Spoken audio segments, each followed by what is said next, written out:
lot of detail. In this shot, the Note 8 seems to handle the colors of the water and the sky better than the iPhone. The blues in the water on the Note look more like how I saw it, and the gradient of blues in the sky is also more apparent in the Note 8 shot.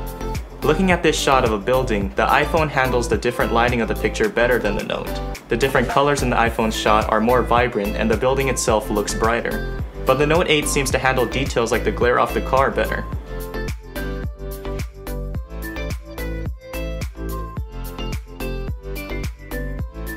Some shots look so similar that it's hard to even compare them.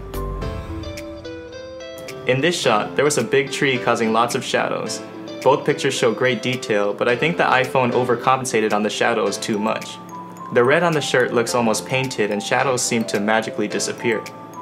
The Note 8's picture might not look as vibrant, but is the more close to life shot out of the two. In direct sunlight, the Note 8 performed better at maintaining details.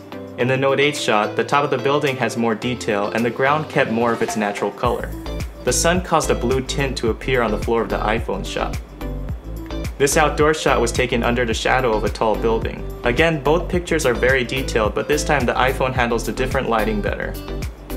In the iPhone shot, the sky is still visibly blue, whereas the sky is washed out on the Note's shot.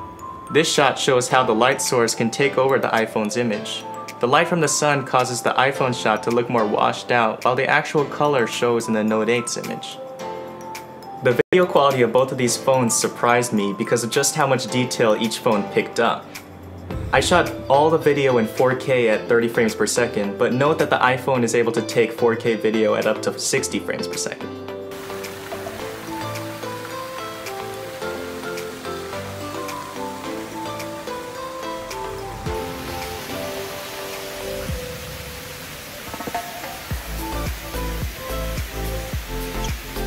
Both show about the same level of detail. Colors on the iPhone's video look more pronounced and vibrant, whereas the colors on the Note 8's video look more natural.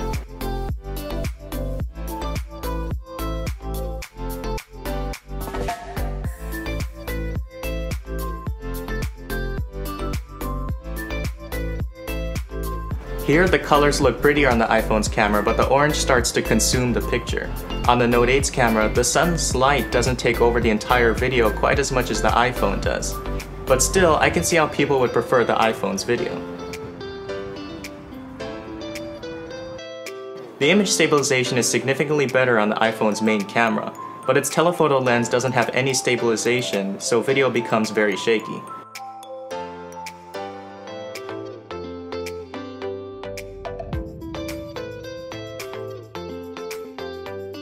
Both cameras have similar depth effect features, but the iPhone's portrait mode pictures simply look more detailed and more natural. The front camera of the Note 8 seemed to be more accurate with color and handle non-ideal lighting better. But both cameras were able to capture a tremendous amount of detail. Both cameras do perform great in low light, but the Note 8's slightly smaller apertures proved to be advantageous once it started to get darker. Both phones took great pictures despite of how dark it was, but the Note 8 doesn't have to do as much in terms of software to compensate for a lack of information. This results in more accurate colors and more details than the iPhone. There are some shots where the iPhone does process the image just as well as the Note 8, despite the difference in aperture. But the telephoto camera on the Note 8 widens the gap in terms of being able to pick up more detail in low light.